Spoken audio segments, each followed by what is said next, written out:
Let's take you back to a specific night, April 5th, 1993. The heart of Mumbai, the Bollywood machine is humming along. But as the sun goes down, a shadow falls over the entire industry, one that would kick off a mystery that to this day has never really been solved. So to really understand what went down, we have to go back to that night, to those final fateful hours of Divya Bharti's life. What exactly was happening inside her apartment? The day had actually started out on a huge high for Divya. She just locked down her dream home, a big 4 BHK flat. That's a huge deal, a real symbol of how successful she'd become. The evening was supposed to be pretty chill, just a work meeting with her costume designer, Nita Lula. But then, around 11:30 p.m., the unthinkable. A fall from a 5th-floor balcony, a frantic rush to the hospital, and then just silence. And that's the question, right? The one that's been hanging in the air for decades. She was only 19 years old, at the absolute peak of her career. How does a star that bright just fall? Was this some horrible, tragic accident? Or was something much, much darker going on? To really get the shockwaves this sent through the whole country, you have to understand who Divya Bharti was. Her rise to fame wasn't just fast, it was like a lightning strike, a once-in-a-generation kind of talent just exploding onto the scene. Okay, get this. This number you're seeing, 12, that's the number of films Divya Bharti released in 1992, in a single year. That's almost unbelievable. That pace is what rocketed her into the absolute stratosphere of Bollywood's superstardom. She started out by conquering the South Indian box office with Babali Raja, and then she just stormed into Bollywood. The song Sat Samandar Par was everywhere. It made her a household name overnight. She starred with a young Shah Rukh Khan in Deewana, was winning awards, and was already one of the highest-paid actresses in the business. It wasn't a career climb, it was a vertical launch. And it wasn't just the audiences who were captivated by her.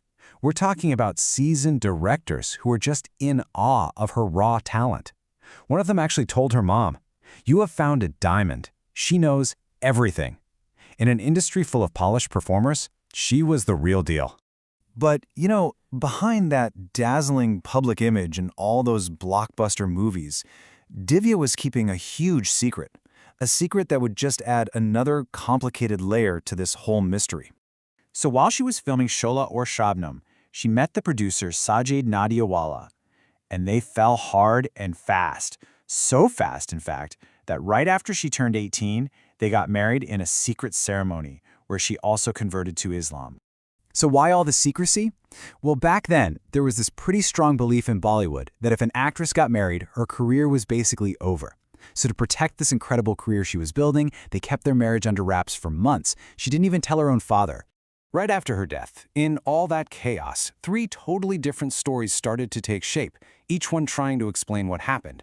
Was it an accident, suicide, or murder? And the lines between those theories just got blurrier and blurrier.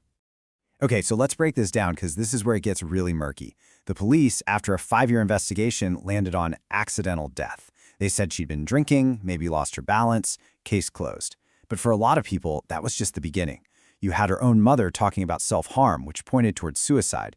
And then you have the whispers of murder, fueled by things like a missing grill on the balcony window and the very, very sudden death of the only other witness in the room. But that suicide theory, it just doesn't really line up with her actions. On the very day she died, she bought her dream home. She was excited. She was planning costumes for her next movie. Everything she was doing was about the future. Her father was adamant. This was not a person who was about to take her own life. And this is where the conspiracy theories really catch fire. The window she fell from didn't have a safety grill, which is kind of weird for a high-rise apartment. But here's the detail that gives everyone pause.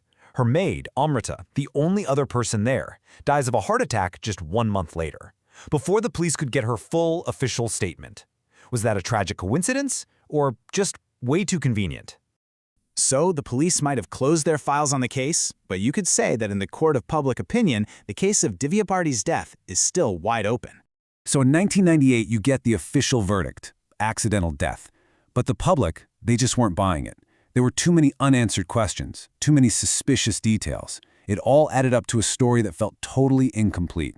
And that's how the legend of Bollywood's greatest unsolved mystery really began. Her legacy is just filled with these strange, haunting little footnotes. Sri Devi, who she was often compared to, took her place in the film Law Law and reportedly kept messing up the exact same line of dialogue that Divya had struggled with. Her husband, Sajid, even though he remarried, is said to still carry her picture in his wallet, and his kids with a second wife apparently call Divya their big mom. It's like she's still very much a presence.